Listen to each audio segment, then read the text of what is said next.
one of the best baseball writers ever, Tom Verducci. Check out his work in SI. And, of course, as I mentioned before, buddy with AJ on Fox. You'll hear those two throughout the season, but then in the postseason together on the call for an American League game. There you go. He's really got the company logo going today. Tom, great to have you on. How you doing? And are you prepared for the postseason with AJ? Not prepared for the postseason because I have no idea what's going to happen, like who's going to be in it. By the way, I think I just got back. I did the Mets-Braves game last night. I think it just ended. That was an ugly ball game that took forever besides the rain delay. My goodness, it was like watching, when your kids first start doing player pitch rather than coach pitch in Little League, and it's ball 1, ball 2, ball 3. That's what the Mets and the Braves did last night. What was it like at the ballpark, Tom? Because we did cover this at the top of the show. The Mets are going through a really, really tough time at the moment, and the pitching staff is crumbling. Yeah, it's interesting because they had all those good vibes from the night before. You mentioned the Alonso home run record, and they were supposed to have a celebration before the game where they actually had a ceremony for Pete, and that got wiped out by the rain. So that was a downer. But then the Mets jump on Carlos Carrasco, who's now DFA'd because, quite frankly, and I love Cookie, it just does not have major league stuff. And the Mets jumped on him for 6 quick. But how do you lose that game? You're up 6 at home against a team out of contention, and they boat race you with 11 unanswered runs.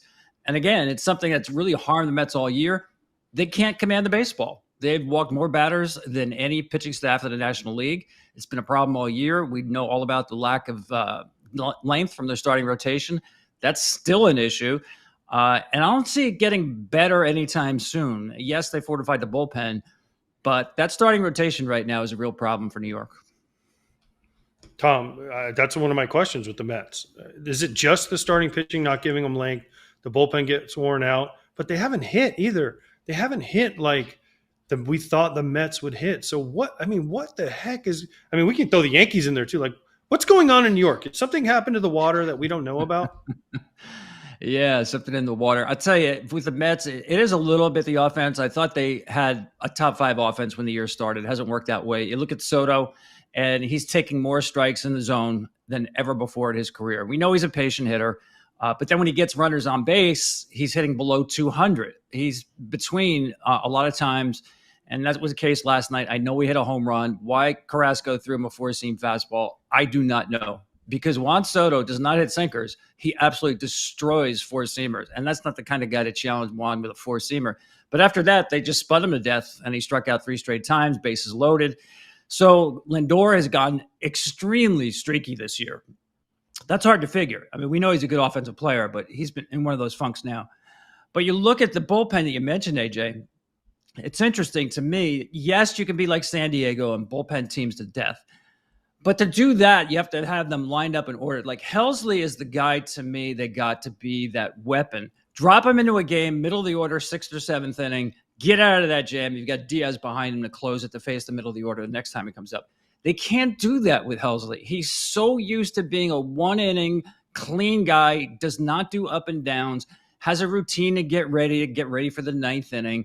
They're trying to groom him now into that super guy to drop in the middle of the game, and he just can't do it yet. I don't know if he's going to get there in time in the next 6 weeks. So you look at the names, and it looks good in terms of depth of bullpen pieces. Yes, they're picking up a lot of innings. We know that. But there's a lot of things they need to get straightened out. They're pitching a kid, Nolan McLean, on Saturday. You got Montas and Blackburn starters in the bullpen. Senga is not stretched out. Shamanaya is not stretched out.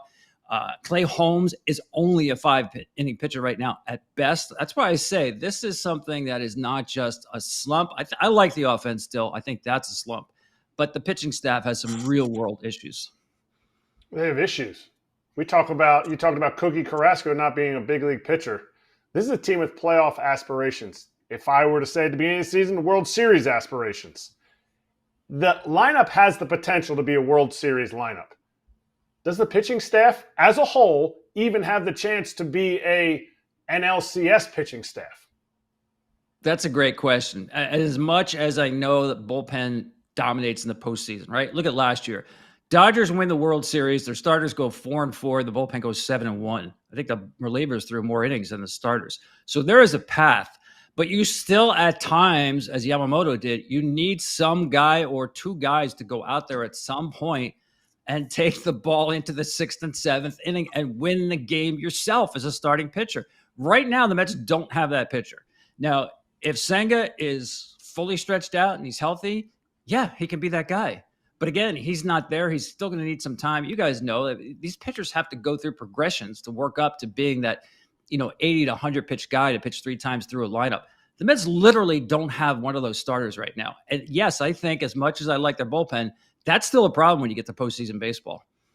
All right, let's go to another bullpen guy that's doing meh. Devin Williams. Is he officially, with what Bednar's done since he's come over, is he officially your 7th or 8th inning guy, a different spot other than, I know Aaron Boone said, we got to find some soft landing spots. And right now we don't have any soft landing spots. Do you think he is supplanted by Bednar?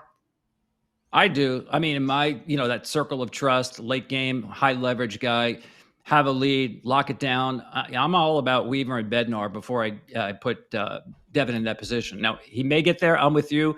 Give him a few soft landings, get the confidence going. 2-pitch guy, and the changeup doesn't seem to be coming out of his hand just the same way. I don't know what it is. I don't think it's New York at this point. You more than almost 3/4 of the way through his season. That adjustment period to me should be over. But not the same stuff coming out of the hand. So I can't just give him the ball on reputation here in 8th, 9th inning, 1-run game. I've got to back him up a little bit and eventually hope that he gets there, but he's not there right now. Tom, there's good races going on. AL West, NL West. They're awesome races, right? Yeah. Within a game of each other right there. It's great for baseball. Forget the wild card. I want to know who wins the division. And the third wild card is great, but I want your take on both these. The Padres, Dodgers, and in the other side, I mean, the Mariners and the Astros. Who's the better teams here, and who's going to get that bye in the first round for both of these divisions? Yeah, great races. I mean, I like Seattle over Houston, and I totally respect the Astros. And you never count that team out. They're battle-tested. We know that. But I just like the roster after the trade deadline for Seattle a little bit better. And I think they're going to pitch better because guys like Kirby and Gilbert, to me, I don't want to say they've underachieved, but there's more in the tank there with those guys. So I would lean towards Seattle in the West. In National League West, I still have to say the Dodgers, but I'm telling you guys, there's something that's just not right with this team. This is not just, let's get healthy. They've not played well this year. The thing that jumps out to me, guys, the Dodgers are not a good defensive team. In the last 6 years, they've been either first or second in Major League Baseball in turning batted balls into outs. Now, I like that stat because that's not just about defense. It's about the way your pitchers control weak contact, right? Hit the ball softly, your defense is more likely to make the play. The Dodgers have been first or second every year for 6 straight years. They're 18th this year. They're below average. They have a losing record against winning teams for the first time in more than a decade. There's some systemic problems here. They pitch starters on the 4th day, 4 days of rest, less than anybody in baseball. I get it. That's their MO. Let's stretch everybody out, gig economy, divide up the workload among many guys. But the problem is they haven't pitched third time around as much as anybody else in baseball. Those guys aren't really locked down now to do that. So I don't know that Glasnow and Snell are going to be locked down and Ohtani locked down starters in the postseason. It seems to me, I don't want to say there's not an urgency here because this is the way they're designed to play. I just don't like the way that they're playing, right? The offense isn't as good as we thought. The defense isn't as good as we thought. And the pitching isn't as good as we thought. So I'm still going to say the Dodgers. Sounds like I'm contradicting myself, but top to bottom, I'm betting on the talent. I think they're a deeper team than San Diego, but there's no question San Diego is the hotter team by far right now. Kratz, tell everyone why they need to look into a virtual private network, aka a VPN. It's kind of like wearing trousers. It keeps everything private and secure whenever you venture out. That's good. That's really good. And Surfshark creates user-friendly privacy and security solutions to protect your data and your privacy online. It enables you to virtually explore the globe, browse privately by encrypting your internet activity, and block ads and malware that may disrupt your experience. So go to surfshark.com/foul or use the code FOUL at checkout at surfshark.com to get 4 extra months of Surfshark VPN. It's a risk-free 30-day money-back guarantee, and the FT fam is hooked up with 4 extra months of Surfshark VPN when you sign up at surfshark.com and use the code FOUL. It is time to take control of your online security. Try Surfshark today. I think the Dodgers are going to come out on top. But do you feel like them coming out on top will be a need for Mookie to go back to right field? You talk about defense. You have a better shortstop on the team who plays shortstop still in Rojas and isn't, I mean, he's going to give you what he's giving you. And you said the offense isn't that great. But now all of a sudden you've upgraded 2 positions when you have a guy that plays Gold Glove right field. Do you see them making that move here in September or even here in August to be able to solidify and make them a better defensive team? That's a great point, Eric. I mean, I think they're probably a better team with Mookie back in right field, but I think they're so committed, and Mookie's been so committed to it that it's hard for them to get off it at this point. So while I think it's something that they should consider, I don't see them doing it at this late stage game of the season. So it's a great point. You can make the case they will be and should be a better defensive team in that alignment. But I don't see them doing that. I mean, Mookie's made himself a pretty good shortstop. I can't say he's an elite major league shortstop. I don't think he's harmed him that much. But if you want incremental upgrades, I like him better in right field than shortstop. I just don't see the Dodgers pulling the trigger on that. Hey, Tom, you do a great job with Joe Madden on the Book of Joe podcast. I love it. I listen to it all the time. So you can help me out with this one because I think the stat that you said was that the last 5 years has produced top 4 home run teams in the regular season as World Series champs. So do you think that streak continues as it stands right now? Yankees, Dodgers, Angels, Diamondbacks, and if we want to include the Mariners because they're tied with the D-backs, those are your teams in the top 5 home run wise. Padres 29th, Brewers 14th, Blue Jays 19th. I'm glad you brought that up, Scott, because I love watching the Milwaukee Brewers play baseball. I mean, how can you not, right? They play the game the right way. They play hard. They put the ball in play. They run the bases great. They're very athletic. They're a younger team with young legs, and they just put pressure on teams constantly. You don't know if they're going to bunt or hit and run or steal a base, but you must be prepared every pitch that something may be up. And I love that kind of pressure, that anticipation of something happening. That being said, yes, there is something to that. In this day and age where you get to the postseason and you're seeing the front of rotations, the back of bullpens with the off days, that's pretty much all you're seeing. It's very hard to string those rallies together with 3-4 hits, right? And that's where those 1 swings, 2 swings, guy on base, pop one can win a game for you. And yes, and I think it's the last 5 years, no lower than 4th in Major League Baseball, not just in the league, in home runs. The Brewers, I think last time I checked, were about 18th or 19th in home runs. The last time a team won the World Series without being in the top half of Major League Baseball in home runs was the 2015 Kansas City Royals. That's a decade ago. You guys know how much the game has changed. This is a very different game played in 25 than it was in 15. So I'd like to believe it's true, but you got to show me that first. Tom, 5-second timeout. I got a special visitor. I don't know if you guys know who this is. Scott definitely doesn't know who Matt Leinart is. Matt Leinart. That's when I watched football. That was the prime time days. Video bombed. Yeah, exactly. That's what happens when you show up at Fox. You just random people walk in.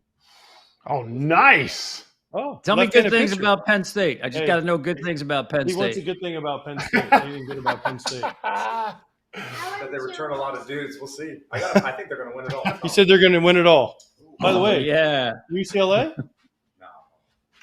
Okay, good answer. AJ, see you guys. Nice. Good stuff. Sorry, I feel like that was a valid interruption there. AJ, you got last one here. We got 2 minutes to go. So we just had one of the best-looking quarterbacks of all time, Tom. I got to meet the all-time best-looking Fox employee today. So you're second, Tom, but this other Tom beat you. So I have to admit, I mean, Tom, you're a great-looking fellow, but that guy beat you for Fox Sports rankings. I have no problem being number 2 behind that dude. I mean, that's the GOAT in every way. They don't call him the GOAT for nothing. And he can play baseball. Seriously. And he can play baseball. Yes. He got drafted. Oh, he right? asked me. Yeah, he asked me. He's Montreal Expos catcher. Yeah, and he's a pretty darn good golfer. And there's probably nothing he can't do well. No. You're the only good Tom on this show, okay? You are Tom. I'll take that. He is Brady, okay? Just remember that. You got to get him on the show. Let's get Brady asked on him- and me at the same time. How about that?